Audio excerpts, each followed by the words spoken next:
I gave people all the stuff they really needed. Social Security checks, utility bills, TV guide. I want a TV guidance counselor. TV guidance counselor. Staying up to watch all night, and everything's gonna be alright with my TV guidance counselor. Ho, ho, ho, ho. I don't know. Did I do ho, ho, ho wrong? I think I did. Happy holidays to you. Merry Christmas. Happy Kwanzaa. Happy Hanukkah. Happy atheistic commercialism. I don't know what. Anyway, it's that time of year, everybody. This is the 2024 TV Guidance Counselor Christmas episode. This is a very fun one. My guest is a returning guest, Taffeta Darling, who is Texas-based, just all-around cool pop culture enthusiast, Comic-Con cosplayer, Heritage Auctions, Svengali, just overall cool person, and had this great idea that we should do TV Guidance Counselor, but for the old Sears Wishbooks. Brilliant. That's exactly what we did. So I got 3 of the Sears Wishbooks. I went back to 1984, 1989, and 1994. So we have 40 years ago, 35 years ago, and 30 years ago. I didn't go less than that because, like, if I went to 99, I'm 19. I'm not really going through the Sears Wishbook. I'll be honest with you. I probably did actually, but that's a different thing there. Yeah, this is a really fun one. I want to take this opportunity to thank you guys for listening to the show, supporting the show. All the patrons, thank you so much. I put up PDFs of all the catalogs on the Patreon page for everybody. If you're $5 and up, normally you get a PDF of the TV guide that week. You actually get access to the entire Google Drive, so you could really download any of them that you want, or even request one if I have it and I can find the time to scan it. I will do so for you if you want to message me at tvguidancecounselor@gmail.com, ken@icanread.com. There were some issues with the ken@icanread.com account. Google has changed their, I guess you'd call it a vanity email, their vanity email rules. So I should still get emails, but if I don't, you can also email me at kenread, REID, TVGC, at gmail.com, and I will get back to you there, or message me on social media, not on Twitter anymore, as no one should be for that hellscape. Yeah, so let's get into it. Next week will be my year in review, so a lot of people like those. It'll just be me and a microphone going through the year, week by week, sort of pulling back the curtain, letting you know what's going on, answering some questions. So if you have questions, you can get in touch with me at the previously mentioned addresses, and I will address those next week in my year in review. So in the meantime, hope you have a happy holiday. Enjoy all the things while you can, and sit back, relax, and enjoy this right now, this week's special holiday episode of TV Guidance Counselor with my returning guest, Taffeta Darling. TV is my friend, and it has been always there for me in time of need. And returning to the show for this very special Christmas episode, Taffeta, how are you? I'm good. I'm excited. I know I'm back. Hello. How are you? I'm doing very well, and I have to thank you because this format was your idea. Well, I mean, it kind of works. It works. Thank you. I appreciate that. I'm like, I love your format. I love this. It's such a clever, amazing podcast. And so I was like, ooh, let's do toys. Yeah, it totally works. So for the listener, we're doing the Sears Wishbook catalogs. We're going to do 3 of them. We have 40 years ago, 35 years ago, and 30 years ago were the 3 I think that we had. And did you guys get this catalog when you were growing up? Yeah. What's funny is there's quite a few. I was like, I had this. Yeah. Oh, yeah. So I also had this. I also had that experience because there was a bunch of stuff I had as well, which is strange because I didn't have anything. But I realized that I had that like 3 years later. Yeah. Because the 84, I was 4. So I think around 5 and 6 is when I started getting some of this stuff. Yeah, it was like either I would get it at flea markets or something because kids had got it the previous Christmas that were like, I don't want this anymore. I hate this. Yeah. Or it was like on clearance because no one bought it the year before. So, which is how I know about all the really obscure toy lines, because those are the ones I would get because they were always in the clearance bin at Sears or at KB Toys, which I think was only in the Northeast. Did you have KB Toys in Texas? Yeah. That was like my. You were a good girl, Taff. Let's go get a toy.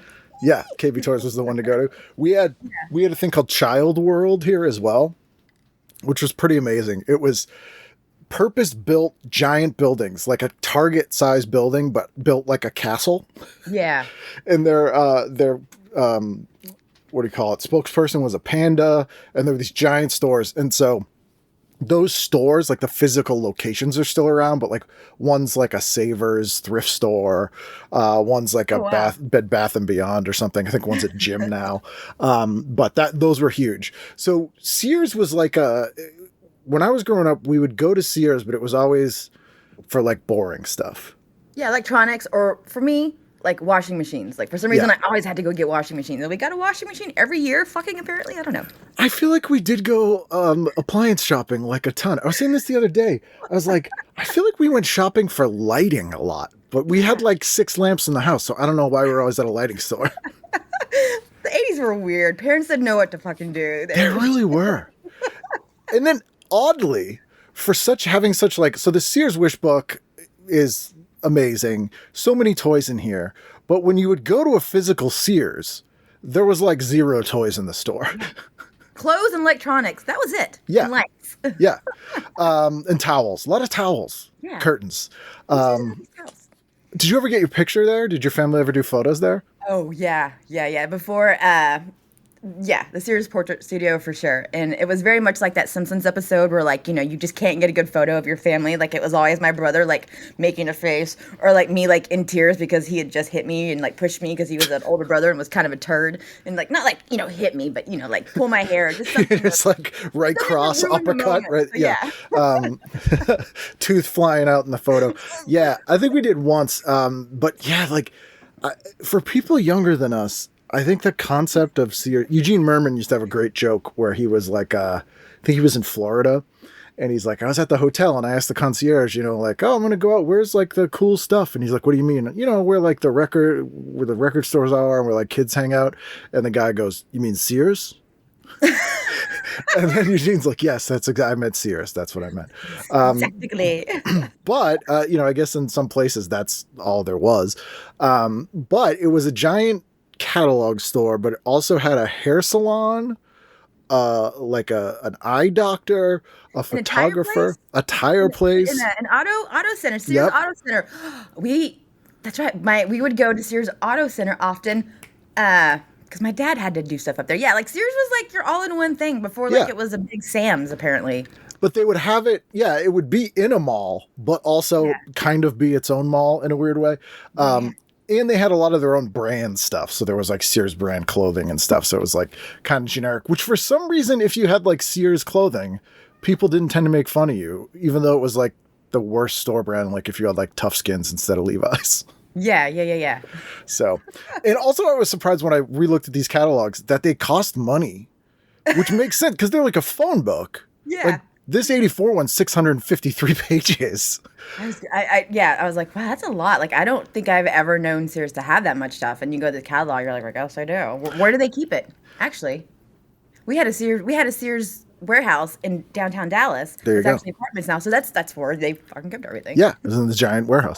They kind of innovated, from my retail nerds history. Sears innovated something that Walmart and Amazon actually ripped off, which was having large, strategically placed warehouses so that you could ship stuff like made for really efficient shifting of things, so that they probably just bought Sears warehouses. And Sears is no more. There are no more Sears open.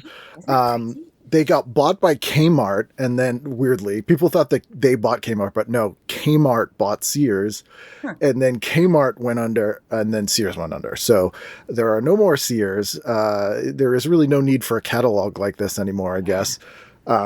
But it's kind of like scrolling through Amazon, but in a physical book. Yeah. In a very physical dated book. Yes. I mean, obviously it was 84. But it kind of makes me sad though in a weird way. Like I feel like I'm struggling with this just as an adult and a Gen Xer in general, like how everything that like we had isn't there anymore. It is really weird. Going away. It's sad. I'm old. Yeah, and I'm like, it makes sense because I'm like, what else are we gonna do with it? Like, we don't need it, Yeah. but still, I'm like, I kind of remember going through it, and it was fun, and there's a nostalgia there, but I'm like, but it's really totally useless. Like, there's really no need for us to have this. So. For better or worse, here it is. So I think like most kids of our generation, for some reason, our parents would, I guess, purchase this. Although I remember being mailed to us, so I don't. Yeah, I feel like it just came to us. Yeah. Because they had did you have to have a membership or a Sears card? I felt like they had a Sears card. It wasn't like a Costco or BJ's where. Card or something? Yeah, you could get a Sears card. A lot of people did, but I think if you bought something there, you like were registered with them and they would send you a thing. Because although I'm like, wow, this thing costs $2. Even in '84, I'm like, this thing easily costs more than $2 to print because it's on magazine. It's a big magazine, and I'm sure it was like $2 to mail. Yeah. And at that time, it's media mail. So yeah, crazy. How many trees do we save now that people don't get phone books and catalogs? It's got to be like a significant amount, right? Like, are we actually saving them? Because I feel like that stuff is still getting made. I feel like those phone books are still getting produced, and I feel like they're still being made, just no one uses them. Well, it's probably just been, even if they're not, like the energy saving has probably just been eaten up and then some by like asshole crypto shit and AI crap. Yeah, I was like, AI and crypto are killing us, so. Yeah, at this so there you point, go. There's no saving anything. We're all going to burn. We journey back to a time before those things, to 1984. And so the sort of rules I made up for this was, because it's Christmas, we got the 12 days of Christmas, we each picked 12 items from each year here. And this was actually pretty hard to limit it to 12, I have to say. It was. I feel like I have 4 pages. I have 4 catalogs worth of stuff. Oh, did you do the JCPenney one as well? I probably did. Okay. Well, we can, yeah, that was like a backup, but that's fine. We'll see if we have time for JCPenney. But yeah, it was more stores than just Sears. Like JCPenney had, like there were Neiman Marcus, there were like other things too, but Sears was the big one. And I think all of us, we got this catalog. We went through it at least 2 or 3 times. We made a huge list. And then I don't even remember giving my parents the list because I was like, I'm not getting any of this. Yeah. I think I just go through and circle it, like kind of like now as a make-believe, like what would I want? I want those and I want those.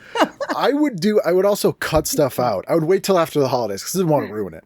And I would cut stuff out and make like collages of like, they weren't houses. They were always underground bunkers. So like, cause you have like and I picked some here and we'll get to it in a moment, but like some of the sheets and the tents and all that kind of stuff, that would be in like my underground bunker along with like a pool table and, like that kind of stuff. So that was big with me, but also I was a strange kid. Yeah. So let's jump in. You ladies first here. What was the first thing you picked? Ice skates. Ice skates. I did the ice skates cups. They were kind of close to the beginning of the catalog, but Yep. I loved. It was ice skates and roller skating. It was a whole page where they were together. I loved roller skating. I was really good at it. I did like the Junior Olympics, like in my local town, and I also was a very big fan of ice skating. We didn't have ice skating rinks here in Dallas and Texas. Yeah, I was gonna say, where did you go? It was a mall. There was like this big, like glamorous mall that was like I'm from the suburbs, so we would drive to the big city, and there's this big mall. It's very King of the Hill, and there was an ice rink there, and I thought that, ooh, I'm a really good roller skater. Let me go ice skating, and it actually transferred over really well. I liked roller skating, but we had no flat areas anywhere near me. So it was really treacherous. I was terrible at ice skating. We had a bunch of ice skating rinks here because kids would play hockey there. And incidentally, Nancy Kerrigan grew up like in the next town over from me. So often you would see her practicing at the ice skating rink when you would be there because I think she's like 10 years older than me. There's Darth Vader skates. So I imagine those are the ones you're going to go for. Well, I kind of like the Velcro across. Like those are good. I know it's on my skates, but I like the old school look of the blue and white ones. They were really cool. The quads. You need the quads. Yeah, exactly. The first thing I went with here on page 43, this was a little difficult because it would go through a lot of Cabbage Patch Kids, which I didn't want. The Kushas, which people thankfully forget. I don't know what the fuck that was about. They were like, do you recall these? They were like werewolf Cabbage Patch Kids. I do. Yeah. Whoa. I never had one, but I do remember those. How, like, that was the next, they're like, okay, all the kids have Cabbage Patch Kids. We're going to get at something new. How do we make them basically werewolves? I don't know why that's the next logical move, but I didn't go for them. So on page 43, we have, which was probably my favorite underrated thing I would get every year, which is a new sleeping bag. And it was, because you're only going to get one, right? And it was a really hard choice. I will say on this page on 43, we have a Mr. T, the cartoon sleeping bag, a Gremlin sleeping bag, Knight Rider, Masters of the Universe, Return of the Jedi, and Superpowers. I had one of these growing up, and it's the one I picked here. But since then, I have repurchased two of these. So I do have the Knight Rider and Masters of the Universe ones currently now. But what I picked was the Gremlins one, and it comes with its own duffel bag that it rolls up into for sleepovers, which I never went on anyway. But I loved this sleeping bag. I was like, Gremlins. I always say to people, Gremlins is my Star Wars. Oh yeah. So that's my first pick. 1999 is for my Gremlin sleeping bag. And for my parents, I realized here there was a thing where if you buy two of these or more, it's only $20 each. So you save like $8 off. So I'm like, me and my sister, obviously they would have bought two because we each got one every year. But the Gremlins one is great. I kind of really dig the Superpowers one though now. Yeah.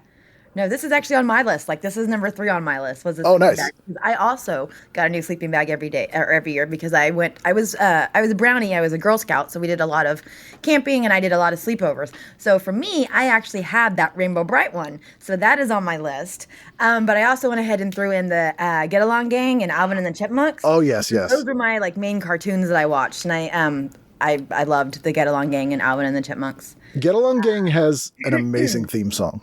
Yeah, get along, gang. Get along, gang. I'm such a sucker for poppy cartoon themes. It's ridiculous. Who was your favorite member of the Get Along Gang? What was I think I had the moose guy. I can't remember his name. Montgomery Moose. Yeah. I had like the actual stuffed animal, and he had the big M on his sweater, and I remember I would take that off and put it on my cat. I forget, were they all on roller skates or just one? There was like one that was like a porcupine or something that had roller skates. But I'm like, did they all have them? I don't think so. No. Yeah, it goes along with the roller skating thing. That was my jam. I mean, it was in the ether. That was like a big. It was. I was only 4 years old, but I could fucking skate. Like there were the little plastic ones, and my mom would help me, but I could skate. Were they like the Fisher Price ones that went onto your shoes? Yeah. Yes. They were adjustable. Yeah, I remember we had one of those as well. I was so bad at it. But the Chipmunks in general, which I don't think I've talked about in the show because it's sort of a Saturday morning thing, but what a bizarre resurgence of the Chipmunks, because it was a novelty song in the 50s, completely based around the fact that you could manipulate tapes. Yeah. And then it was created by this guy whose name I can't remember, but he was... No, his real name is it's an Armenian guy. Oh yeah. It's Bob Ardman. Shit. Yeah. Cenarian or something like that. But he died and his son took over in the 80s and decided that he was going to like really push the Chipmunks again. So they all of a sudden... Bastarian, sorry. Yes, Bastarian, yes. I pronounced that, but yeah. Yes. So we had this cartoon and they were like Smurfs, like they weren't toys really. They were like little immobile rubber things. And they became huge again. Like very bizarre that it was like a 50s thing that we all of a sudden all loved as kids. I would also never or recommend you never watch the Chipmunks Halloween special. Oh, I love those. The one where they meet Frankenstein and the Wolfman. Oh no, the other one where there's a kid with a physical deformity Oh no, I didn't see that one. All right, I'm gonna Oh look that God, up. it's one from the 80s. I think the Frankenstein Wolfman one's like 1990 or something. It is way more fun. But this one, there's like a kid who has like not quite like a mask level Elephant Man thing, but along those lines. And all the kids like make fun of him and call him a monster and everything, including Alvin. And then Theodore befriends him, and it's all like, Aw, but it's Theodore. heartbreak. It's just like, awful. And clearly they didn't teach people the lesson that it should have. So for my second thing, there's an educational toy page, which we're looking at now. One thing at the very top is sort of my go-to reference for a crappy gift, and it's a rock tumbler. I did not pick the rock tumbler. I don't even know if you can still buy rock tumblers, but I feel like every kid got one at some point. Did you have a rock tumbler? I did. I actually had I was a rock person. My granny loved rocks and gems, so I got lots of rocks and gems from her. But a rock tumbler, you'd put rocks in there, and it would like and plug it in, and it would very slowly turn and it took like 2 weeks. And then you'd take it out, and it would be the rock you put in, but it would just be like shiny. Shiny and smooth. Yeah. What a weird thing. Like kids love it. Yeah, the shiny smooth rocks. But on this page is something I was obsessed with as a kid, and I never got one, and I never bought one as an adult either. And it's the Visible Man. It's that little. It's like it's a model of a person with transparent skin, and you can see all their guts. Looks a bit like Uncle Frank from Hellraiser. Supposed to teach you anatomy. I don't know what it was, but it seemed so cool, and it was also kind of sophisticated. It was, yeah. It was a I had one of teenager toy. those. I Did loved you? it, and I did, and I would take it out because you could open the front part, the belly, and like you could pull out the little things and stuff. And I did. I thought it was cool. Pull the guts I'm out. pretty sure that's what like got me into just like being like not afraid of body horror and like those movies. I'm like, cool. Look at the guts. Maybe that was me too. I remember that the Boston Museum of Science had this like human body wing that when I was growing up, it was old then. So I think it was probably from the 60s. It was like the oldest part of the museum. And it was always like felt abandoned. Like kids never went in there. It would always be like only every third light was on. It just seemed like no one ever went in this section of the museum. But they had two weird things. They had like a life-size statue of a woman, like a pregnant woman. Yep. And the belly was all see-through. And you could press buttons and like stuff would move in there. Yeah. And it would highlight the things. And then there was a thing that was interactive where to show you how long your intestines were, you could pull this like cloth intestine out of this person. And it was, like 40 feet or whatever. And they pressed a button and it went back in. But as a kid, that was like very, very fun. You're like pulling this dude's guts out and you're like, oh, it's a lot of guts. I don't know if I learned anything. Learned about guts. So you're going sleeping bag for number 3. Yeah. That was I've got the ice skates. I did my sleeping bag, and then so we're at number 3. It would have been the Barbie Silver Celebration. This sleeping bag? No, are we doing? Well, number 2 was my sleeping bag one. Oh, 2 was the sleeping bag. Oh, gotcha. Yeah. So we're like on 3, right? Yes. Yeah. So you're doing Barbie Silver Celebration? Yeah, I had all that. So this was like that was tied to that. The clothes, the van, the horse, everything that went along with that. Like I had all of it, and I would do it again in a heartbeat. I collected Barbie. I was such a Barbie girl. So this was because it was her 25th anniversary. Is that why it was silver? Something like that. Yeah, and they put a whole bunch that was out there. And I'm terrible. I didn't write the page numbers down. Oh no, that's fine. Oh my God, I don't know how I missed that, but I wouldn't have wanted that. Oh my God. So people, when we're scrolling here, there's a thing. What are they even calling this? A funny face. Funny faces roll with the punches and takes its licks with wrinkling, blinking eyes, squeezable nose and ears squeak, and a mouthful of jiggling bells. So this is they call it a punching bag. It's a clown's head. And it looks like an egg, sort of, but it has giant red lips. I'm disturbed. And eyelashes, jiggling bells, and you're supposed to beat the shit out of it. Like, that's what it's designed for. It looks like mom. Yeah, it really does. It looks like someone made a horrific, like a version of a drag queen that you could punch.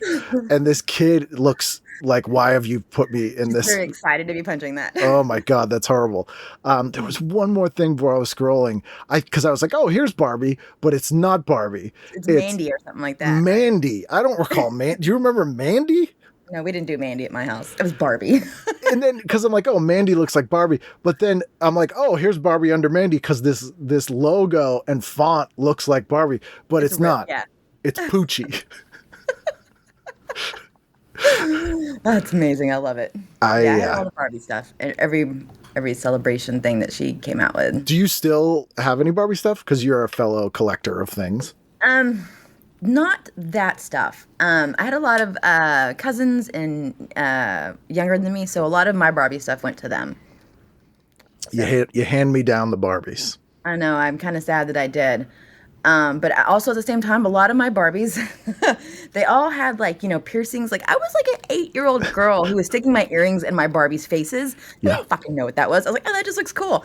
I would cut their hair. I would like get markers and color in them. Again, 8 years old. Like I had no idea, but That's not unusual. I feel like a lot of kids did that. so they didn't really last very long. Hence why I got a new one every year. And I was told, you're not getting a new one next year if you don't keep this one good. Okay. My sister would do the same thing. And this is really weird. I just had this sort of suppressed memory. When they were pretty much ruined and my parents were going to throw them out, I really enjoyed breaking their arms and legs. Because they have that joint in there, right? And it would kind of, but you could kind of snap it the wrong way. Yeah, that is weird, right? Right? No, I love that. That's great. It was a very satisfying, like it just, Who yeah, doesn't love a good crunch? yeah. It was very tactile, I mean, I was only doing it to ones that were already thrown out.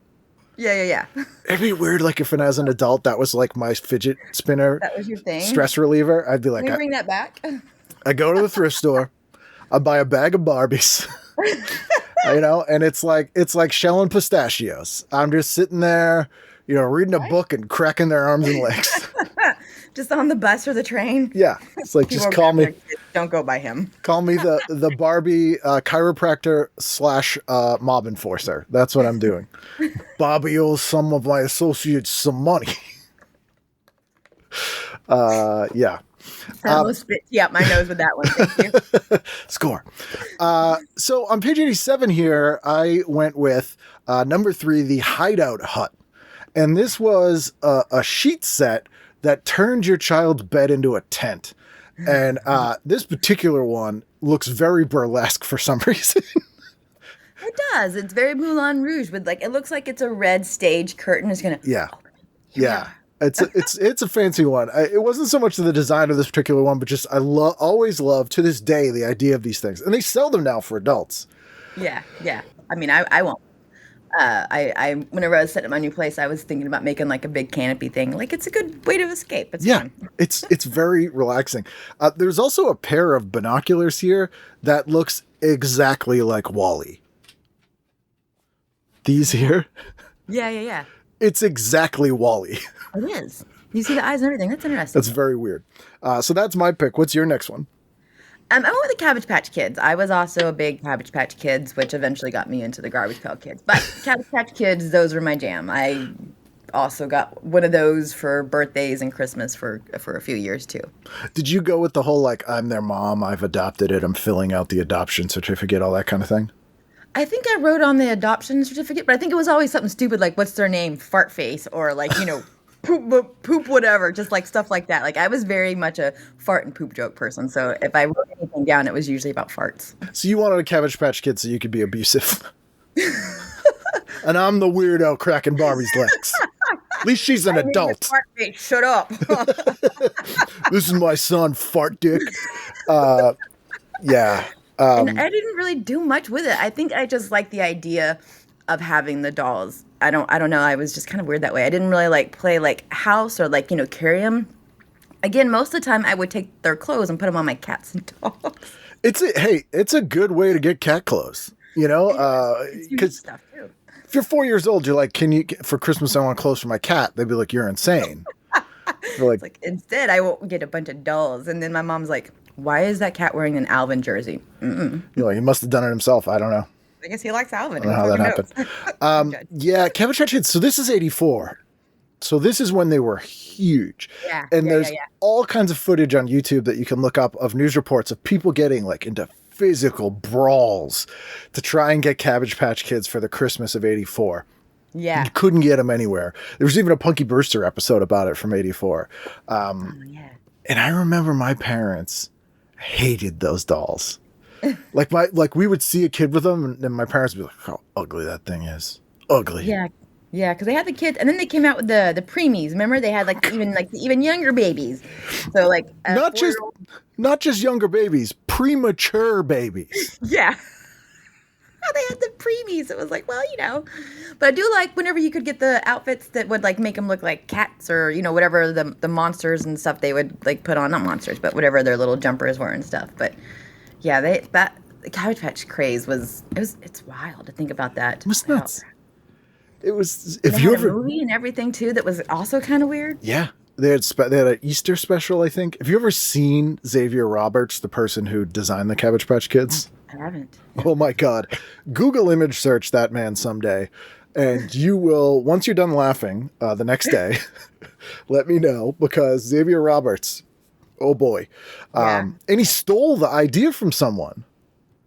There's like there's a good movie in there somewhere, but yeah, some woman at like a craft fair in the 70s was making basically these exact dolls. Oh. And he stole like the entire design and then he, got popular with it. And then he sold this company to, I think, Galoob, who did Cabbage Patch Kids and became like this super wealthy, weird recluse.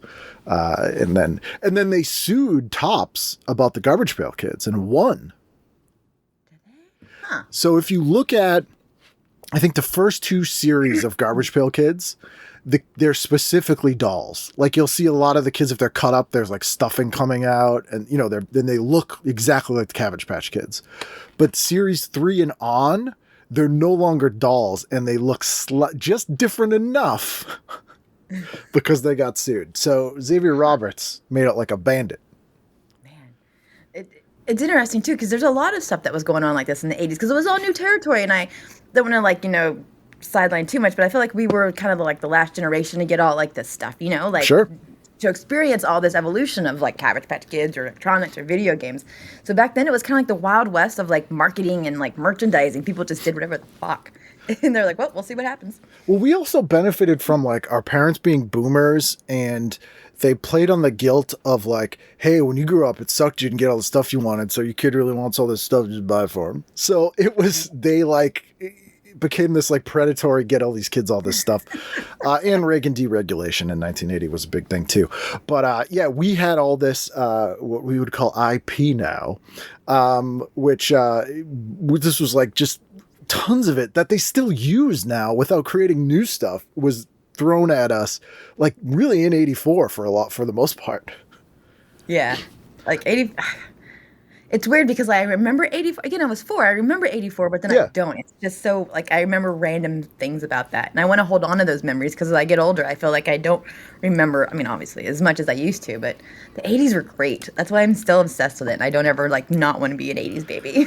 Speaking of which, on this page here, on page 105, I assume you didn't pick one of these, but there are these workout outfits. They're boxed workout ensembles. So like if people think like Jane Fonda work, it's get like the leotard and the tights and the leg warmers, but one of them is a four-piece Japanese motif ensemble. So it's like a half shirt with like Japan. I wonder what this says in Japanese. I could probably Google Translate and it would be pretty hilarious. Maybe I'll do that. Olivia Newton-John or Jamie Lee Curtis, and was it Perfect? Yes, Perfect. Yeah, or like Staying Alive, the sequel. Like, this is or Ninja 3. This is very Ninja 3: The Domination, along with the Japanese motif. I kind of like that though. I think I would wear that just in general. Like if it wasn't like spandex, if it was just like a cute little romper, I'd wear that whole outfit now. Yeah, I could see you going for that. Headband included. Dude, 2 pound weight. That's a good headband. I sweat, so that helps. Yeah, I feel like it should be more more socially acceptable to wear headbands just around in public, like it used to be. So my next thing, this one's a little weird. This won't make sense, but then it'll make perfect sense to them. And it's along the lines of that weird clown that you beat the shit out of. And it is, where are we here? On page 142, we have, past the Legos and the Disney skates and the tents, we have, here it is, the Rocky III bop bag. So I hate Sylvester Stallone, and I've hated him since I was a kid, right? Don't know why. Couldn't tell you why. We have to explore that. Why? Just always had, like, I hate his face. I hate his voice. I hated the movies he was in. And so what this is it's one of those bop bags. You inflate it. It's like probably 2 feet tall with sand in the bottom. So it pops back up, and it's got, it's supposed to be Sylvester Stallone in Rocky III, but this 100% looks like Tony Danza. Like, that's Tony Danza. That is not Sylvester Stallone. That's Tony Danza. Kind of, yeah. A bad Tony Danza. Yeah. You know what it looks like? If you've ever seen Meatballs 2, the Superior Meatballs, it looks like Flash from Meatballs 2. But yeah, you got that. And then these Rocky boppers, they called them, which are like inflatable boxing gloves. And so this was just literally a toy that was designed for you to beat the shit out of Rocky. And I'd do that now. 100%. Yeah, that, and then the Mama Clown punching thing. Yeah. Yeah. Just think if we'd actually had those for all the kids, we could have, just had that for our anger rather than just bottling it up and just using it as a later time as an adult. Making policy that ruins people's lives. If you could have just beat the shit out of a Tony Danza looking Rocky. Violence works. Yeah. People would be very excited. What's your next thing? I went with strawberry shortcake. I mean, it's 84. I was the typical 84-year-old or typical 84-year-old loved strawberry shortcake. Probably not true. But the dessert. I love strawberry shortcake. I was all about that. I had pretty much if there was like a franchise and it had a house, a car, and multiple accessories, I had that. I wasn't actually like a spoiled kid. I kind of sound like a spoiled kid, but for the most part, my parents weren't around, so it was like, here's some toys, leave us alone. Yeah. I would have much rather had a family than toys as an adult. I think about that, but I got all the toys I wanted when I was little. At the time, it seemed like a good deal. No, I was in the same. No idea that I was like, substituting toys for family and love. Yeah. There was a lot of that when I was growing up. It was like, hey, go pick out a toy. I'm going to go gamble for 2 hours. So just shut up and play with it. And I was like, that works for me. Because you guys have gambling in the Northeast, huh? Yeah. Oh, yeah. Yeah. That makes sense. Legal and not legal. Speaking of leg breaking. So have you rebought, because they've done, like, Target actually has reissued a couple times, like the classic strawberry shortcake dolls, done like new versions, like retro versions, and they still, I think every year they do them.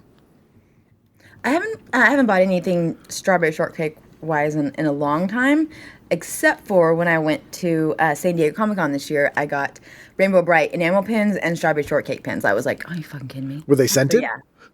I haven't taken them out of the package. So I don't know. Because that was the gimmick for, like, each one had a different scent. Oh, for sure, yeah, and they did. They did smell. I remember I had, the main girl strawberry shortcake for like ever, and I'd probably say at least like 5 or 6 years later, it still smelled like strawberries. Oh yeah, and even like my lemon girl did too.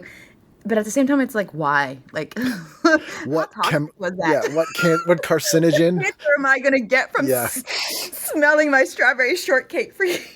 I believe, and I don't know if this is confirmed, but the 3M Corporation is who like sort of chemical corporation that invented everything.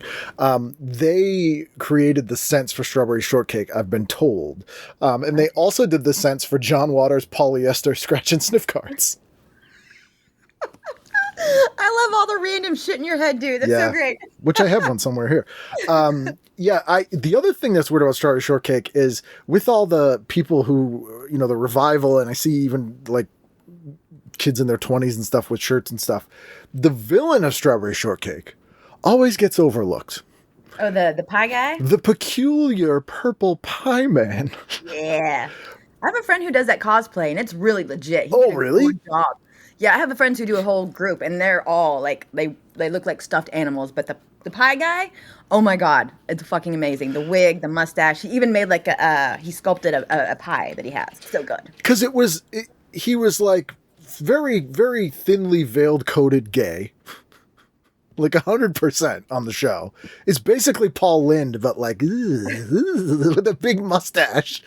Yeah, he's like Wario in a weird way. Yes, like Wario and Gargamel via Paul Lynde, I guess you would call him.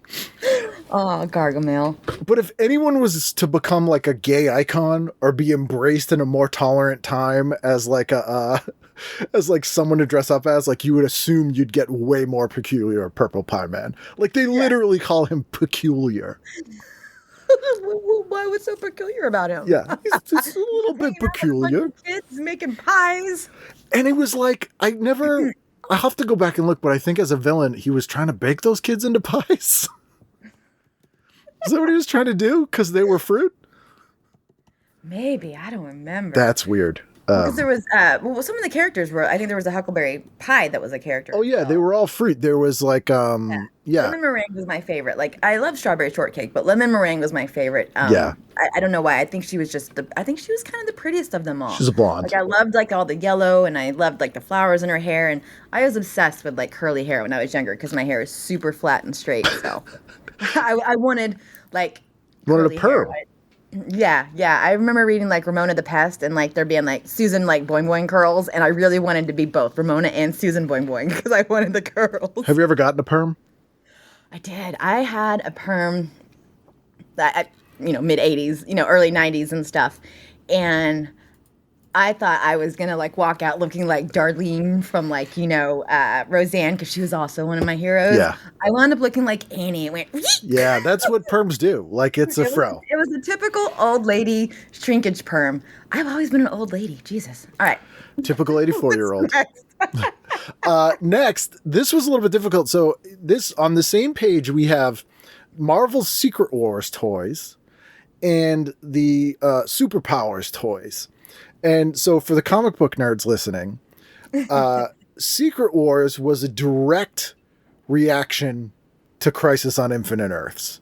They created that crossover because DC was doing Crisis on Infinite Earths, and Crisis on Infinite Earths was a weird, vaguely subversive way for the creators at DC to clean up 50 years of messes of continuity. And they had this thing called the Monitor and the Anti-Monitor, who were actually very thinly veiled amalgams of the editors at DC Comics. It's a very interesting thing. But the DC characters had been in sort of the kids' spotlight for years with the Superpowers and Super Friends shows, which had been airing since 75, I think. Yeah. But this was Kenner. They were like the 3 1/4 inch size, the sort of, they all had action things. And so Marvel was like, we're going to put out our own. The Marvel toys are garbage. They have no action things. They're barely articulated. They have no elbow joints, nothing. And the gimmick of each one was they all came with a shield that was lenticular. So it had 2 images on it. And it doesn't work for, like, the only character that has a shield is Captain America. And I don't even think they made a Captain America. So you have Spider-Man, Wolverine, Iron Man. They're all carrying shields, which is stupid. But the playset is garbage as well. It's because they didn't have like a headquarters or anything. So it's like Doctor Doom's like torture chamber. And it's just, it looks like an Ewok village with a G.I. Joe guy. Like it's clearly reused parts. It's no good. So I'm 100% going for the Superpowers Hall of Justice. Yes. Awesome playset. Looked exactly like the one in the cartoon. Was fantastic. Now today, like the Secret Wars ones are definitely worth more money because they were stupid. No one wanted them and they're harder to get. But the Hall of Justice was amazing, and I think they're Walmart exclusives. McFarlane Toys has reissued most of the Superpowers toys and then done new versions of a lot of DC characters in that style and a lot of different vehicles and stuff. But I haven't seen a Hall of Justice get reissued, and I kind of would like to. I think, I probably wouldn't buy it, but I'd want to. Yeah, yeah. I mean, I actually really like the setup of the Hall of Justice is legit, and you're right, the toys look just like it. What's cool is Six Flags for a few years, I guess a couple years ago, or maybe even a decade ago, they actually built like a Hall of Justice like front for like all the roller coasters that got incorporated as superhero and villain rides. Because for a while it was all Looney Tunes, but then with DC, we got all the characters. But yeah, the one here in Texas, we have a Hall of Justice, and it's giant. It looks like you're walking into the Hall of Justice, and like I remember when it opened, a lot of us went out there just to get photos in front of it because we're fucking nerds. That's what it's for. Like, that's fantastic. Yeah. You can't go in it, and it's just the background because there was a Joker ride, there was a Superman ride, and some other stuff. But it was more like they're opening a Hall of Justice. Yeah. And I shit you not, there was so many people. All of us, we were just out there. We all had the same idea. Wearing our stupid superhero shirts. I'd leave the house for that. Right. Also, I'd leave the house for that. Yeah. Also, I don't leave the house for a lot. No. Also, the Marvel ones, not a single one of these Marvel characters has a vehicle in universe, whereas at least half of these DC ones do. So they are ridiculous. Like, there's a jet ski, the turbo cycle they call it, but it's a fucking jet ski.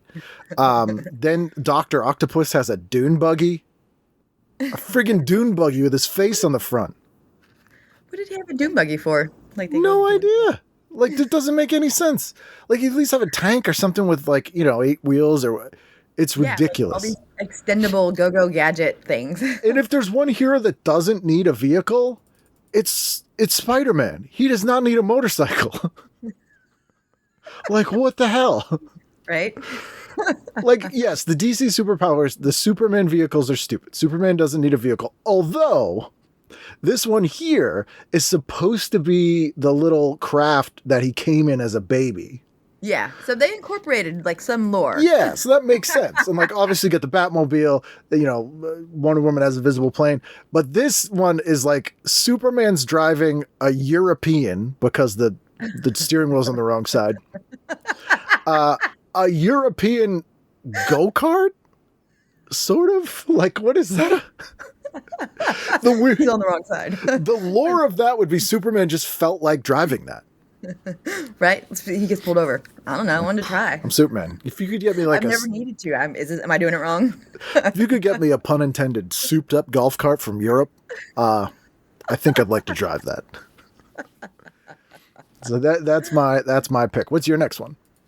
I went with the Care Bear Land. I mean, we're literally hitting like every 84 was a good year apparently. Yeah. I went through and I was like, God, this was very formative for me because I'm thinking about this. Cabbage Patch Kids, Barbie, Strawberry Shortcake, Alvin and the Chipmunk, Rainbow Bright, and now we have Care Bears.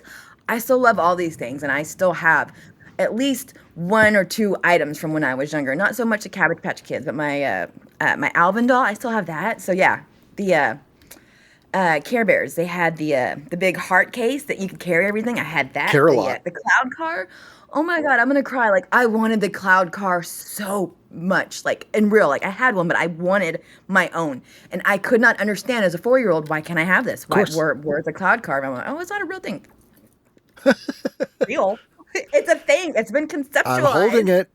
But yeah, I loved the Care Bears, and just a big kudos to them for like teaching me to be kind and not be a fucking dick. Yeah, I loved the first 2 Care Bears movies. They are super dark. I was like, they're really dark. To this day, really dark. Horrifying.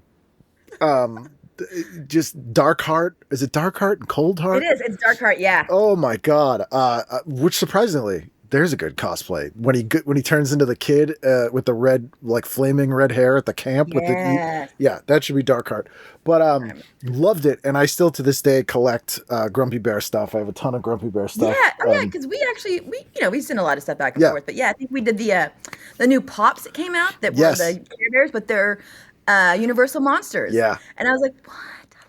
Yeah, those I meant to get this year and I didn't manage. I think they were exclusive somewhere and I didn't get them, but those were something I would buy. But yeah, I do enjoy the Care Bears. That's a good call. I was a huge fan of the Cousins as well. whenever they came out. Like my main stuff that I used to get Sunshine Bear. I loved Sunshine Bear. I loved Tenderheart. Grumpy Bear also. Not Sunshine, Funshine. Yep. Grumpy Bear was kind of my thing, but for most part, another yellow toy. Jesus. Yeah, Like lemon meringue, like yeah. Funshine. I guess I liked yellow, and it was a cherry one. But the cousins. Let me go back to the cousins. I love the Yes, cousins. you had the lion, Braveheart. Was it the lion one?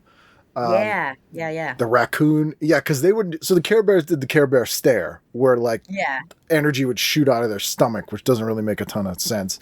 'Cause they had the, they had the, They had the thing there, but yeah. arm. Yeah. Yeah. But the cousins would do the Care Bear call, which was like a yell. That made more sense to me. Oh my God, I'm getting goosebumps thinking about that. I love that so much whenever they came together, and it was like when they were defeating Darkheart, and they're, Yeah. Yeah, because they introduced them in the second movie. They're like, we need to call in reinforcements. Let's go Yeah. call our cousins we've never mentioned before. oh, I have like the biggest goosebumps over myself. I'm going to cry because it was such a thing Yeah, for me. it was Yeah, pretty amazing. Braveheart Lion, was it Brightheart the raccoon? Yep. Oh my God. Oh, the raccoon was Gentle great. Heart, the little lamb, Cozy Heart Penguin, oh my God. Oh, yeah, the penguin and the lamb. You Yeah. literally just had me hit all my nostalgia. Yeah. No, that's a good one. It's funny because on the back of that, which is like a sweet, lovely thing, my next pick is somewhat horrific, and it's specifically Megatron. And the 1984 Megatron, because he turns into like the coolest gun ever with a silencer and a scope and like an arm. Like it looks like a real gun.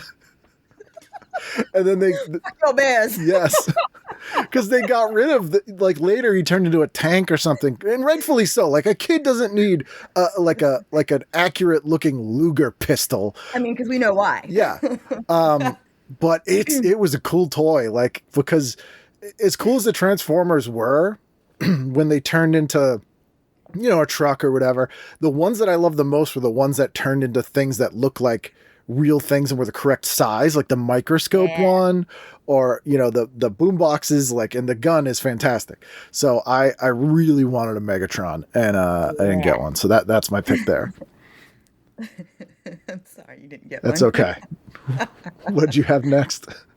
There was this whole page about ventriloquist dolls. Oh yes. And I had one, but it wasn't anything on there. So I went with something that closely resembled what I had, and it was the freckled faced Tessie. Yes. Did you have the Charlie McCarthy? I don't know. It was a girl, and it was I don't know. It was just random, but I remember really liking it, and that was just, I was like, oh, this was kind of something that I had. But I want to say we got it like at a flea market, like Trader's Village or something, like that would have been cursed. Like it would have been perfect for one of your cursed items. Yeah, that is a And I cursed carried it item. around for, like ever, and like you could just put your little hand in there. I guess it was more puppet than it was like marionette or like whatever. But It wasn't a string you pulled to make the mouth go. like it was an actual like puppet, but it was like a doll. Every kid I know at some point got a ventriloquist dummy, It was just a thing, yeah. and many of them didn't ask for it. Like for some reason, they all got, like, there were definitely kids who were like, it would seem cool, and there were so many kids that I was like, they just got one for a gift. Don't know why. Yeah. Like I had one, and I wasn't 4. It was a few years later, but when I saw that, I was like, oh, it reminds me of that one I had, freckled faced Tessie. My sister had one, and it wasn't Charlie McCarthy, but it was in that line, and he was like really ugly, like, and had freckles and stuff. I also had the Randy one from Pee-wee's Playhouse. Yeah. I know. I saw there was a Howdy Doody one, and there was some like horror. There was like a clown one that I saw on that page, and I was like, oh, we're not doing that one. Terrifying, It was- especially since Poltergeist came out the year before. No, yeah, exactly. Maybe that's what the whole deal was. But yeah, that clown scared the fuck out of me too. So I next went to the board game section. So I've mentioned this on the show before, but Parker Brothers, which also incorporated Milton Bradley at this time, was headquartered in Salem, Massachusetts when I was growing up. Oh, cool.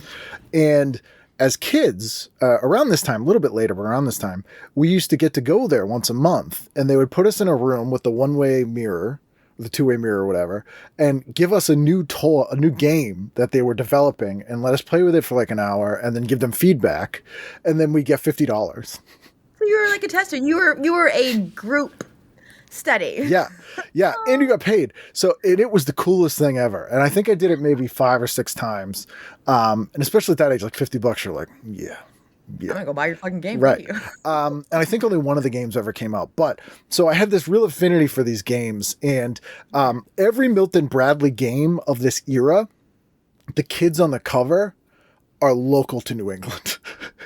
That's so cool. I love that. I've tried to hunt some down. I think I found a kid and his sister who are on a Connect 4 board. But there's some really weird games here. There's one I forgot. There's 2 different Cabbage Patch games.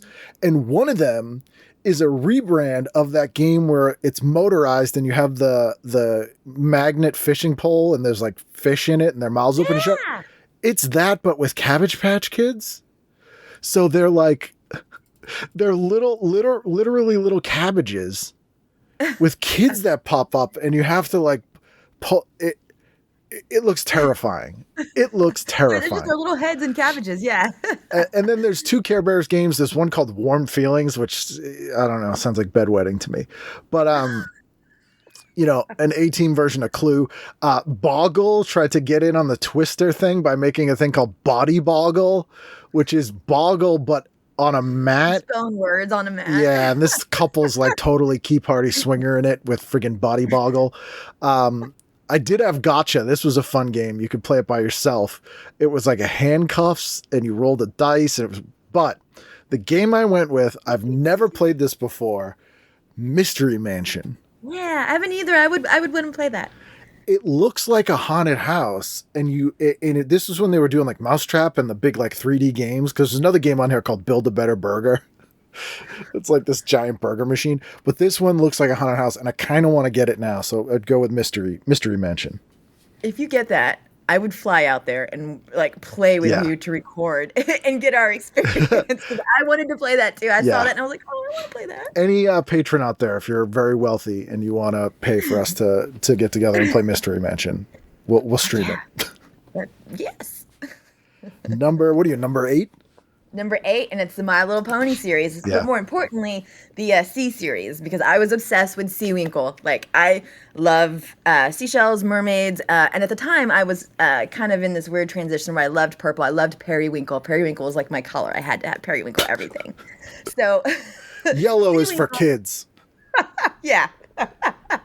But yeah, Seawinkle and was it the Wave Rider or Magic Haven or something like that. Yeah, all the My Little Pony series, the Sea series particularly, were my choice. Because again, that makes sense. Like the Cabbage Patch Kids were like, oh, we've done all the kids, let's make them werewolves. You're like, what are you talking about?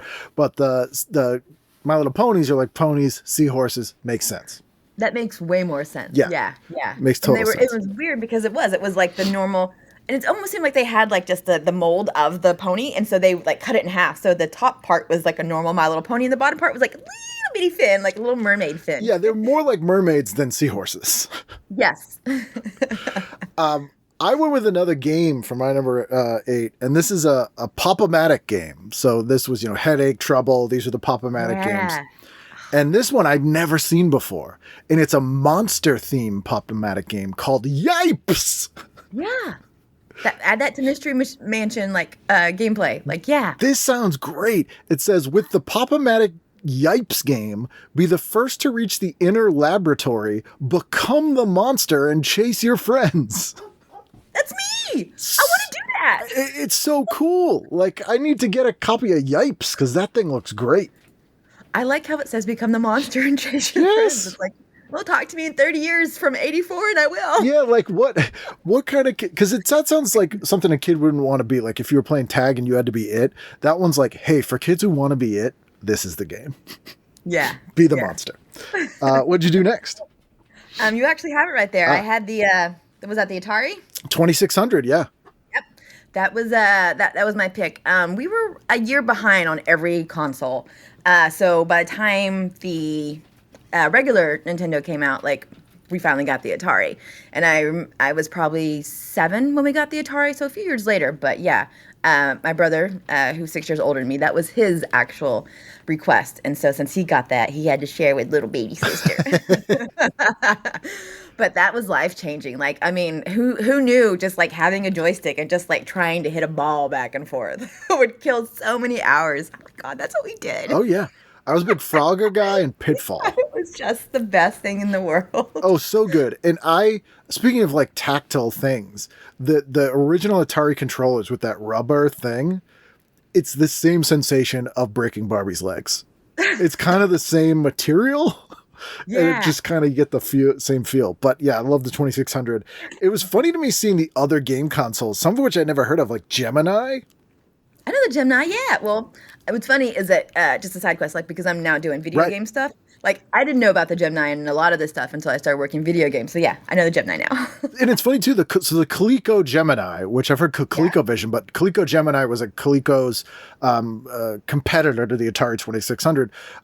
It was $59.99 and the Atari was only $44.99, which seems cheap to me. I was shocked how cheap it was. But like the ColecoVision one, that's significantly more expensive, which surprised me. Yeah. That's such a, God, I love doing these. These are so fun. Thank you for having me. Oh, you're quite welcome. I love going back through like memory lane. Oh yeah, So fun. Coleco Gemini. There's all kinds of games in here too. Although, all right, I don't mean to get perverted here, Well, let's go ahead and do it. but this here, But pun intended, the Command Control Deluxe joystick. just stop right there. Like, if you just leave that as there, the command control. Yeah, this is suspect, right? Oh, I don't think it's suspicious. I think it's legit. Because this was the adjustable joystick attaches to your regular control for keypad functions, features free float or self-centering options, 6 inches, warranted by Wiko. Why do they need to tell us how long it is? I don't know. And I'm going to post it if people, oh boy. Let's save that. Let's save that for another. We'll put that aside. But man, that one's suspicious. My next thing, I kind of had to go with the TV because, it's me. And this one made perfect sense to me. This one is the, where is it here? The 5-inch AC/DC color TV. Goes anywhere, portable. We had a black and white like this. And these basically were about the size of like a small cooler. Yeah. And had a handle that you would pull, and the handle would fold down so you could stand it up.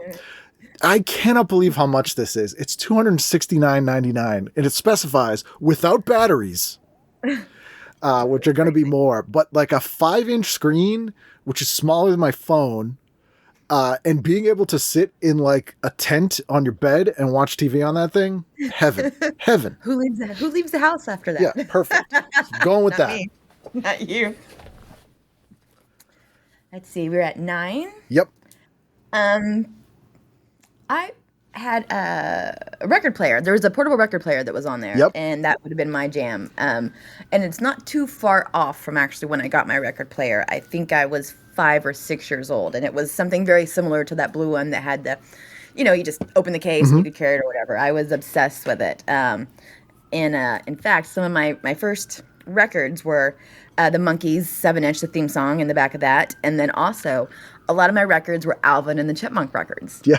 And I knew, like, I love the Rainy Nights, Mamas Don't Let Your Babies Grow Up to Be Cowboys, because they were singing them. Like, my music knowledge comes from Alvin and the Chipmunks and fucking Weird Al. Like, before I knew any rock and roll or country, that's what introduced me to songs. I remember listening to stuff and being like, that's not how it goes. But I was obsessed with all things records at that time when I first got it. And I listened to Alvin and the Chipmunks, like, all the time. And it was interesting because the one I had, they actually had the original singers like singing with them. So like Willie Nelson was on the record, and everyone else. Of course he was. Eddie Rabbit was on there. So Willie Nelson got high out of his mind and was like, "I'll sing with Chipmunks. Let's do it."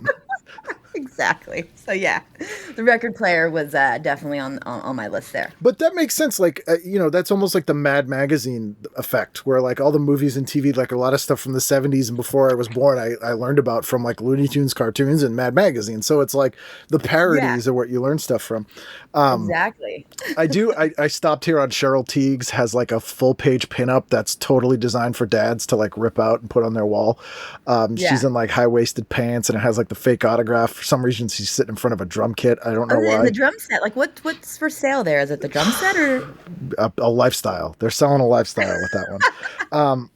But I went with all the way on pitch 279 here because I'm all about the comfort. And, I need, just like I need a sleeping bag, I basically need a sleeping bag for my feet. And I got a new pair of slippers every year.